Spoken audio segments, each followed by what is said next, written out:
Allez, je vous emmène, venez avec moi, outre-Atlantique. Si le système de covoiturage en ligne en France est très répandu, il faut savoir qu'aux États-Unis, c'est totalement inconnu. Mais grâce à une équipe de franchise installée à Los Angeles, ça pourrait changer. Claude Budin-Juteau, notre correspondant là-bas, a rencontré les fondateurs d'une start-up qui compte bien conquérir le marché américain. Regardez.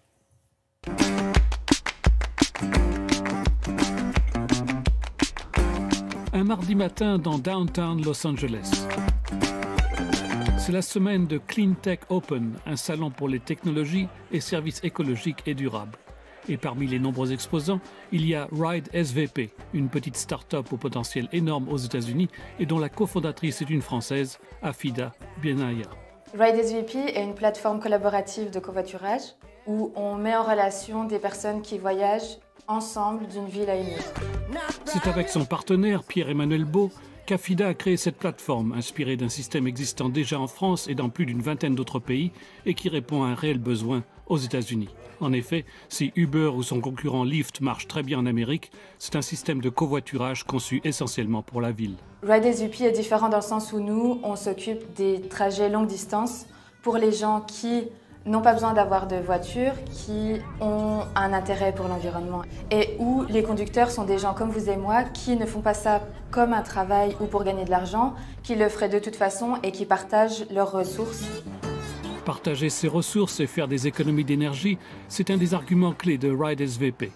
Un système qui génère déjà un intérêt pour ses premiers utilisateurs bêta, comme Romain, un Français qui habite Los Angeles et qui teste l'application. C'est un très bon système qui n'est pas encore assez développé en Californie. Alors, ils ont beaucoup développé les systèmes comme Uber ou Lyft, mais malheureusement le système de covoiturage n'est pas encore très développé. Et c'est la difficulté à laquelle doit faire face Afida. Vaincre la résistance que le public américain a fait preuve jusqu'à présent vis-à-vis du covoiturage. À cela, plusieurs raisons.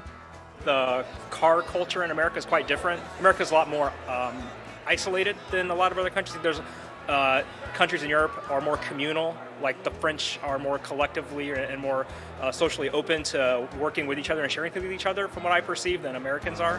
Having your own vehicle to get from point A to point B is more, I think, culturally indicative of American transportation.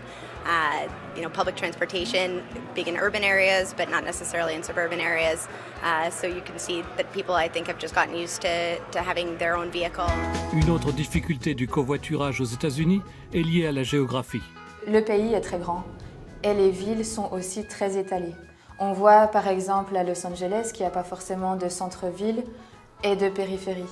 Il y a plusieurs agglomérations où, pour les gens, pour se rejoindre, peuvent être compliquées ou pour déterminer quel trajet prendre pour faire des longues distances peut aussi être très compliqué. À cela, il faut rajouter une protection légale américaine très pointilleuse qui complique les systèmes d'assurance. D'où la volonté de Ride SVP de commencer d'abord par la Californie, État plus ouvert aux innovations et à la protection de l'environnement. Pour le reste, l'avenir dira si cette équipe de Français aura réussi à introduire le covoiturage aux États-Unis.